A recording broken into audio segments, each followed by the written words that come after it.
Muito bem, sejam muito bem-vindos a mais um vídeo e sim, finalmente chegou. Chegou o dia em que vamos fazer a análise do maravilhoso disco My Beautiful Dark Twisted Fantasy de Kanye West. Esse aqui é um disco de 2010 e é um disco que é um dos meus favoritos pessoais.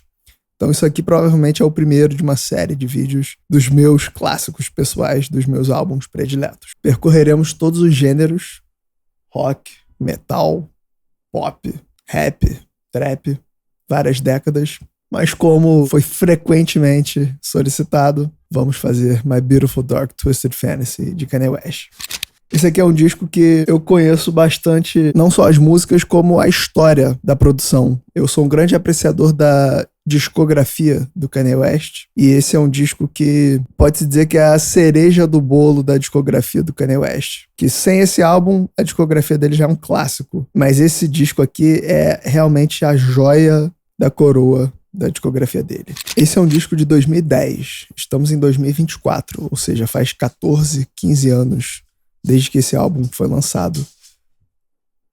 E, honestamente, eu até hoje nunca ouvi um disco que me soa tão caro quanto esse. Quando eu digo caro, eu quero dizer de tão alta qualidade.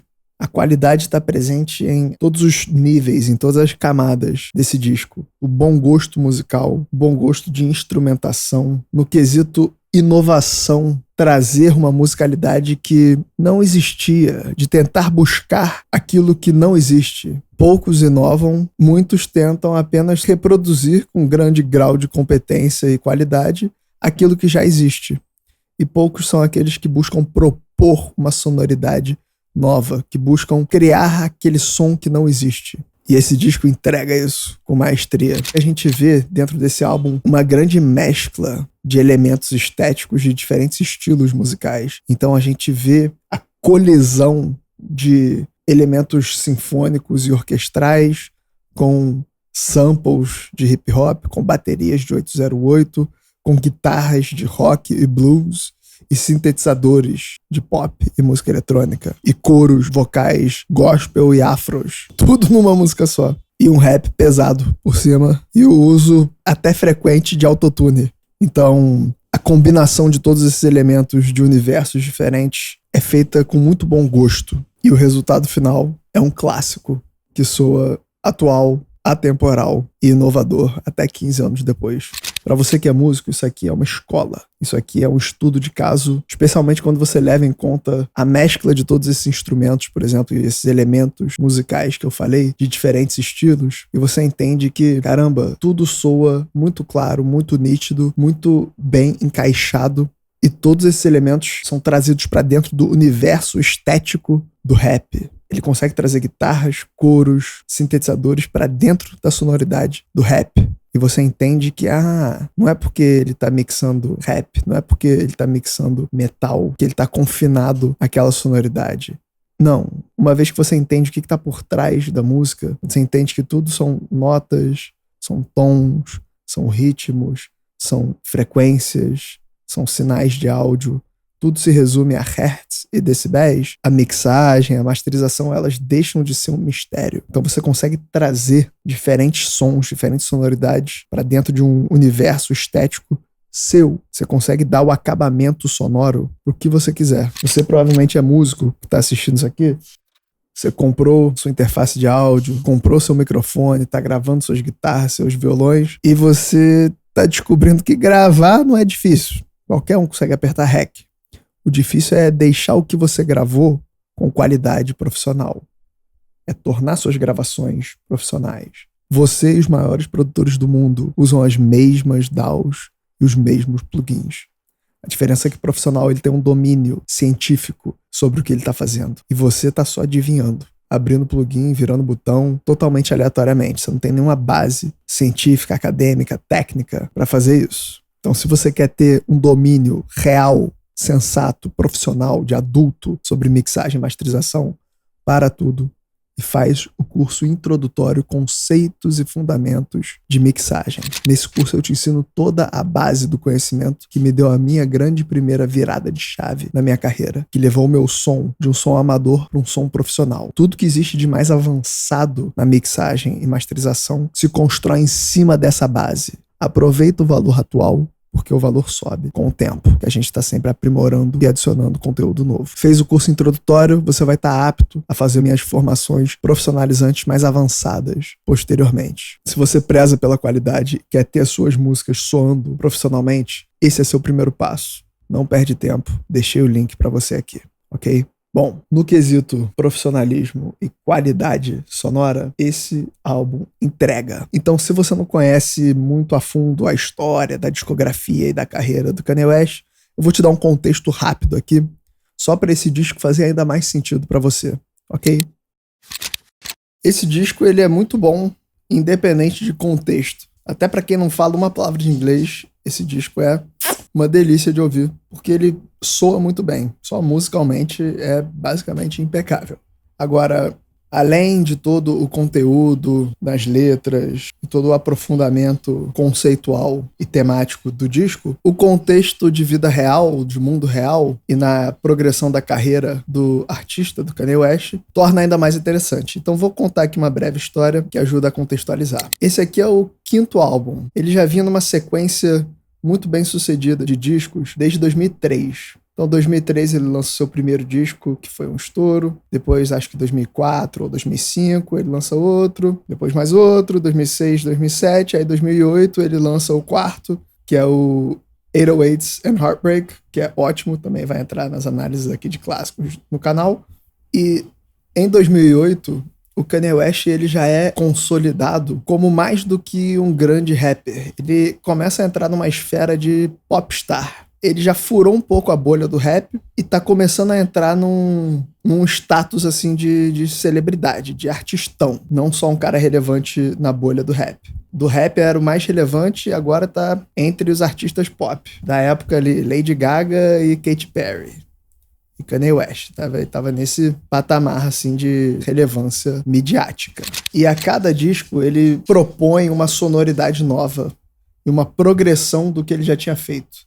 Especialmente os 3 primeiros, você vê uma continuidade clara e uma evolução, uma progressão clara do mesmo conceito musical baseado em torno de hip hop legítimo, construído em cima de samples de soul. No 4º disco ele é totalmente assim disruptivo, que é só 808, autotune e elementos tribais, bagulho doido. E ainda fazendo um som pop que pode tocar na rádio e que pessoas que não necessariamente ouvem rap vão gostar. Então beleza. O contexto que precede esse álbum e que dá origem à criação do My Beautiful Dark Twisted Fantasy foi o seguinte evento.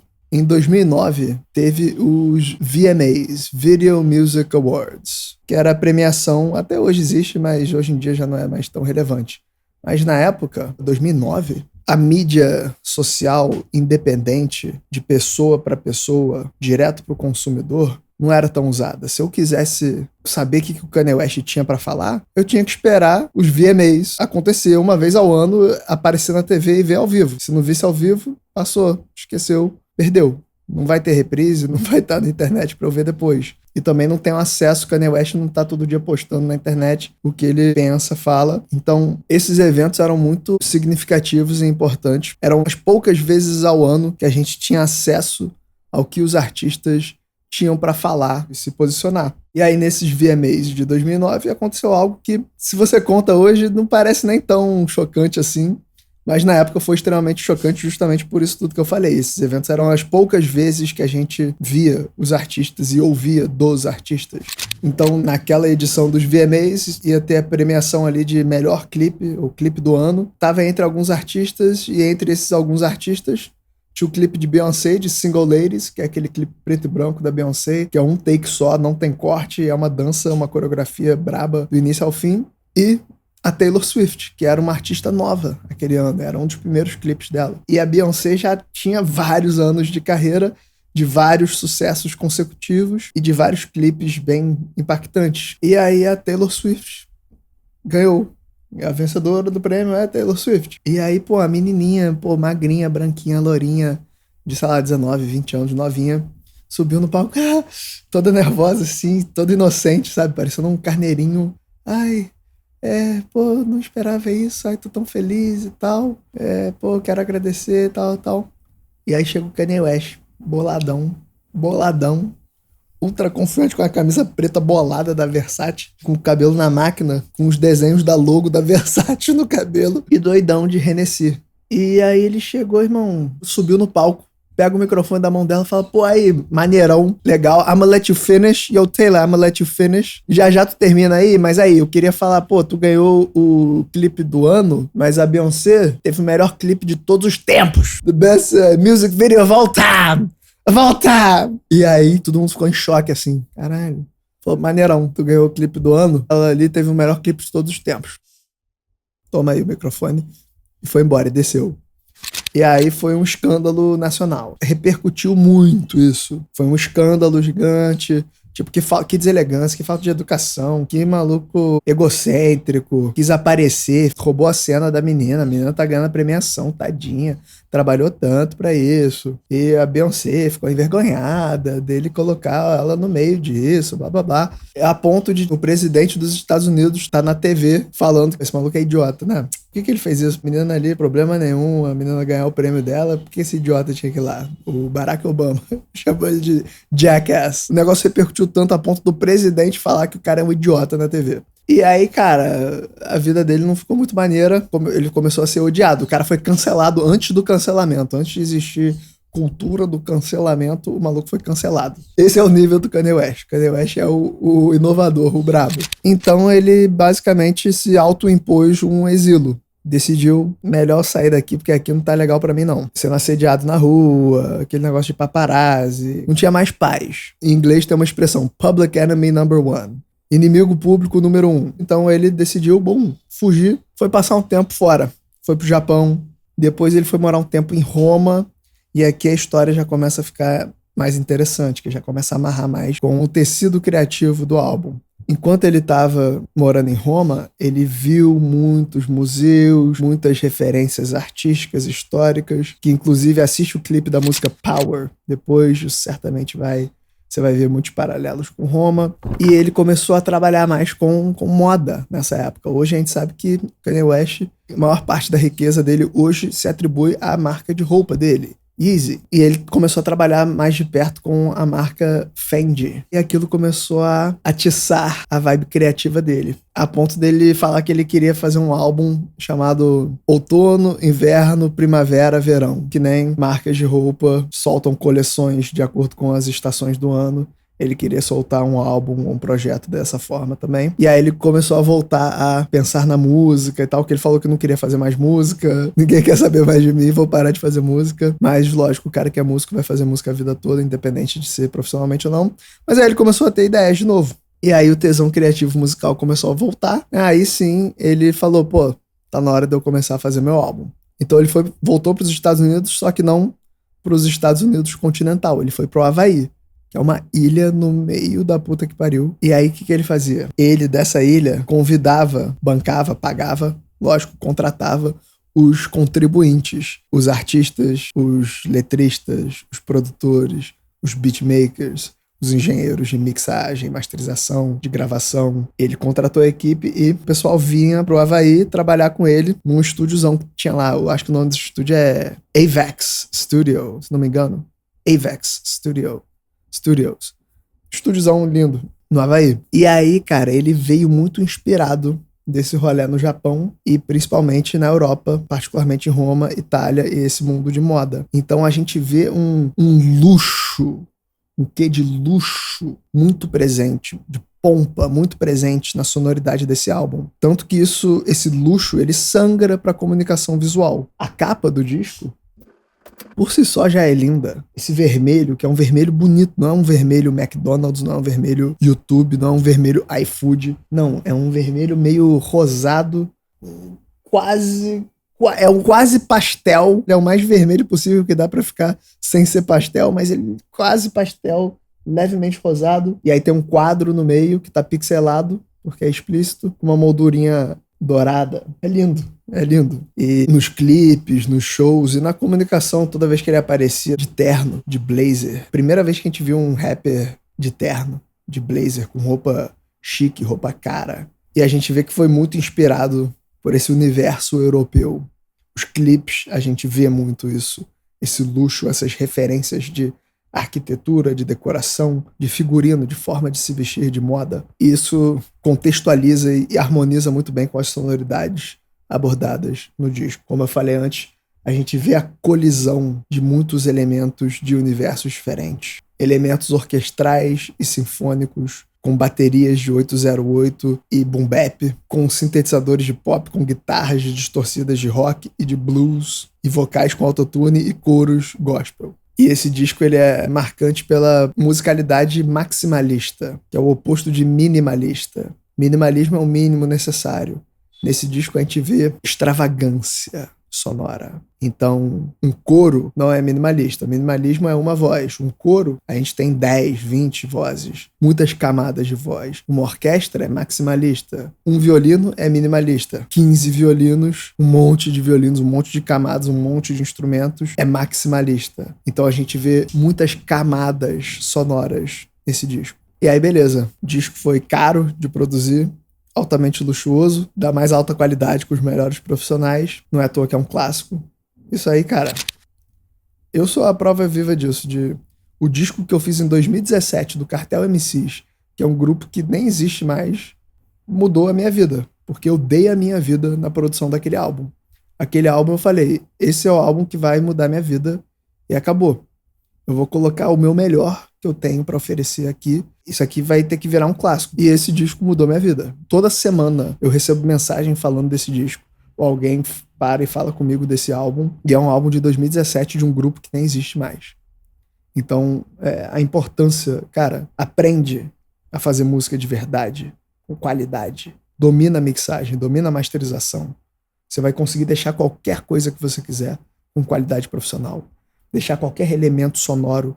Você pode samplear um pássaro cantando, que você vai conseguir trazer essa sonoridade e colocá-la sonoramente no contexto certo dentro das suas músicas. Tem gente que tem a criatividade, mas tá só apertando REC e a gravação fica horrorosa e aí você tá se roubando de uma grande música. Tem alguma coisa faltando. Tá faltando a qualidade de mixagem e masterização. Os links estão na descrição. Enfim, esse disco do Kanye West, ele falou, eu tenho que fazer o disco tão perfeito que as pessoas vão me perdoar pelo aquele incidente ali da Taylor Swift. Ao mesmo tempo que ele não se sentia mal e ele não queria pedir desculpas, tanto que ele não exatamente pediu. Já falou várias vezes que não, I meant what I said. Eu quis dizer o que eu falei mesmo. Mas ele queria voltar às boas graças da mídia e do público. Então, para ele ser aceito de volta, ele falou que ele se colocou no estado mental de que a vida dele dependia do sucesso desse álbum. Então, ele tinha que fazer o álbum mais impecável e mais lindo, mais inegável, que até alguém que odiasse ele teria que ouvir e falar, cara, eu respeito o que ele tá falando e isso soa muito bem, é muito bonito. É isso, talvez eu não goste do cara, mas não tem como negar, ele é muito bom. Essa era a intenção dele. Foi isso que ele entregou ali na produção desse disco. Tanto que foi bater e valer. O disco foi um sucesso e foi esse trabalho que elevou ele ao patamar de ícone da música. E não só um rapper ou um popstar, mas sim um músico altamente competente, uma mente criativa competente. Tanto que depois daí ele começa a colaborar com marcas como Nike, como Adidas, e o status dele vai para muito além de só um rapper. Ou um rapper que produz também, mas sim começa a virar uma grande autoridade na música. Ponto. Então esse é o contexto que te ajuda a degustar ainda mais o álbum e também os temas abordados. Ele fala muito sobre fama, sobre queda, sobre poder, sobre se embebedar no poder, cultura do consumo e como a mídia é maligna. Então ele aborda muitos temas que dialogam com esse contexto que antecede a criação do álbum, ok? Bom, vamos pro tracklist, vamos escutar. Escuta as músicas comigo e vamos falar aqui que a gente ouve, aprende e se inspira nesse disco, ok?